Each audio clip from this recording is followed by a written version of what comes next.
Have you ever been in a meeting, or maybe just a group chat, where everyone is going back and forth, and then suddenly it's your turn to say something, and your brain just freezes?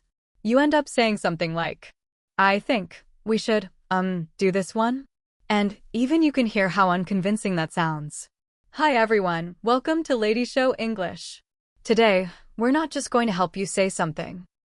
We're going to help you say it with confidence, clarity, and in a way that sounds like someone who actually knows how to make decisions.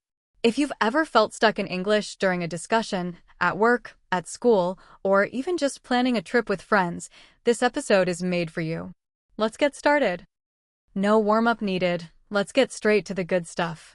Today's context is this. You and your team, your friends, or really anyone, need to talk through a situation and come to a decision together. Maybe you're choosing between two plans, picking a restaurant, or figuring out the best way to approach a problem. Sound familiar? Good. Because this happens all the time. Here are your 4 core chunks. Learn these first. Chunk 1. Let's make a decision on. Use this to bring focus back to the discussion. It signals to everyone. This is what we're deciding right now. Example, we've been talking for a while. Let's make a decision on which design we're going with. Clean, direct, and it sounds like you're in charge. Chunk 2. I suggest we go with. This is your go-to when you want to propose something. It's more polite than just saying do this, but more confident than maybe we could. Example, I suggest we go with the second option.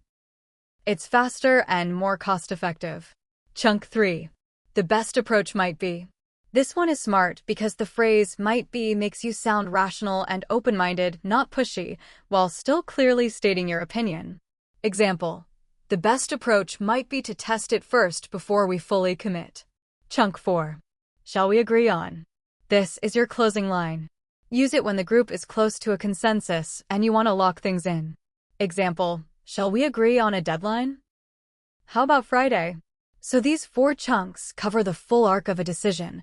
Open it, propose, analyze, close it. Next, let's break each one down and look at some useful alternatives, because real conversations need variety. Knowing 4 chunks is a great start, but flexibility is what makes you sound truly fluent. Let's look at what you can say instead, and how to use these expressions in context. Chunk 1 extended. Let's make a decision on. Alternative expressions. 1. We need to decide on. 2. Can we settle this question about? Mini dialogue. A. We've been going back and forth on this for too long. B. I know. We need to decide on the venue today. We really can't wait any longer. Quick note. Going back and forth means keep discussing without reaching a conclusion. Very natural, very common. Keep that one in your pocket. Chunk 2 extended. I suggest we go with. Alternative expressions. 1. I'd recommend going with. 2. My vote is for. Mini dialogue. A. So which supplier are we choosing? B. I'd recommend going with the local one. They have faster delivery. A. Makes sense. My vote is for them too. My vote is for works especially well when multiple people are sharing opinions. It's casual, clear, and inclusive. Chunk 3 extended. The best approach might be. Alternative expressions. 1. It might make more sense to. 2. One option worth considering is. Mini dialogue. A. How do we handle the complaints from customers? B. It might make more sense to address it publicly rather than privately. It shows we care. A. Good point. One option worth considering is a short post on social media. Chunk 4 extended. Shall we agree on? Alternative expressions. 1. Can we all get on the same page about? 2. Let's lock this in. Are we all okay with? Mini dialogue. A. Okay, I think we've covered everything. Can we all get on the same page about the timeline? B. Yes. Let's lock this in. The launch is on the 15th, right? A. That's right. Perfect. Lock this in is widely used in professional settings. It means to officially confirm something, and it sounds confident without being aggressive. These alternatives give your English more texture. Instead of repeating the same phrase every time, you can move naturally between expressions depending on the tone of the conversation. Now, let's put all of this into action with some fuller dialogues. Here come 3 mini dialogues. For each one, I'll show you the awkward version first, then the natural version, so you can really feel the difference. Dialogue 1. Work meeting. Choosing a design. Awkward version. A. So, which design? B. Maybe the first one? I don't know. A. Okay, I guess we use that one. This kind of exchange leaves everyone feeling uncertain.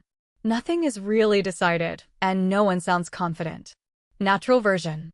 A. We've been looking at these designs for a while now. Let's make a decision on which one we're moving forward with. B. I suggest we go with design B. It's cleaner and it matches our brand better. A. Agreed. Shall we agree on a deadline to hand it off to the developer? B. How about end of day Thursday? A. Let's lock that in. Thursday it is. Notice how the conversation moves. It opens, builds, and closes. That's exactly what these chunks are designed to do. Dialogue 2. Friends planning a trip. Awkward version. A. Where should we go?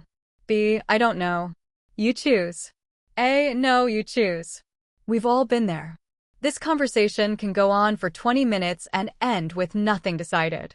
Natural version. A. Okay, we've been going back and forth long enough. Let's make a decision on the destination today. B. Honestly, I'd recommend going with Kyoto over Tokyo. It's less crowded and we all love temples. A. The best approach might be to check flight prices first and then confirm. B. Good idea. Can we all get on the same page about the budget too? A. Yes. Let's say a maximum of $1,500 per person. My vote is for Kyoto too. Dialogue 3. School group project. A. For our project, we need to decide on a topic by today. B. One option worth considering is doing it on renewable energy. There's a lot of research available. A. It might make more sense to choose something more local, like how our city handles recycling. B. Actually, that sounds more interesting and original. Shall we agree on that then? A. Yes. Let's go with local recycling. I'll lock that in with the professor. Did you notice something? These chunks don't just appear once and disappear. They flow naturally through the whole conversation. And when you use them, the discussion feels structured, efficient, and confident. Now I want to give you 2 more expressions to take your decision-making English to the next level. These 2 phrases are slightly more advanced, and they work beautifully in formal or semi-formal settings. Bonus chunk A. Weighing all the options, I think we should go with. Use this after you've analyzed several choices and you're ready to make a final call. It sounds thoughtful and persuasive. Example. Weighing all the options, I think we should go with the remote-first approach. It saves cost and gives the team more flexibility. Weighing all the options signals that you haven't rushed, you've considered everything carefully. That matters in professional settings. Bonus chunk B. Before we finalize anything, can we quickly go over the pros and cons? This is your pause button. When everyone is about to make a hasty decision, this phrase slows things down in a respectful, professional way. Example. A. Let's just pick option A and be done with it. B. Before we finalize anything, can we quickly go over the pros and cons? I just want to make sure we're not missing something important. In a workplace, asking this kind of question earns you respect. It shows you care about getting it right, not just getting it done. All right, you've got a full toolkit now. Let's test how much you've absorbed. Here are 4 quick questions. I'll give you the answers right away, no waiting. Question 1. You want to make a suggestion. Which phrase would you use? A. We must do this one. B. I suggest we go with the second option. C. I don't know, maybe this? Answer. B. I suggest we go with. Is polite, confident, and clear, exactly what you want when making a suggestion. Question 2. The discussion is wrapping up and you want to confirm that everyone agrees. You say, A. Are we done? B. I think we finished. C. Shall we agree on a plan? Answer. C. Shall we agree on is a smooth, natural way to close a decision. Question 3. You want to say, let's officially confirm this. The most natural expression is, A. Let's decide this forever. B. Let's lock this in. C. We confirm this now. Answer. B. Let's lock this in is a native-sounding, professional idiom that means to formally confirm something. Question 4. Which sentence sounds the most persuasive when presenting a final recommendation? A. Weighing all the options. I think we should go with Plan B. B. Plan B is good, I guess. C. Let's just do Plan B. Answer A. The opening phrase, weighing all the options, shows you've thought it through, and that makes your conclusion far more convincing. How did you do? Whatever your score, the important thing is that you're practicing. Now, let's wrap up with a quick review. And that's a wrap for today's lesson. Today, you've learned some powerful English expressions for making decisions, giving recommendations, and helping conversations move forward naturally. These are the kinds of phrases native speakers use every day in meetings, group discussions, travel planning, and even casual conversations with friends. The key isn't memorizing every expression perfectly. The key is recognizing when to use them and gradually making them part of your own English. Here's a simple challenge for you. Over the next few days, try using just one phrase from today's lesson in a real conversation. It could be at work, at school, with friends, or even in a text message. The more you use English in real situations, the faster it becomes natural. If you enjoyed this lesson and found it useful, don't forget to like this video and subscribe to Lady Show English. We upload new lessons regularly to help you build practical, confident English that you can actually use in everyday life. Thank you so much for watching, and I'll see you in the next lesson. Take care, keep practicing, and bye for now.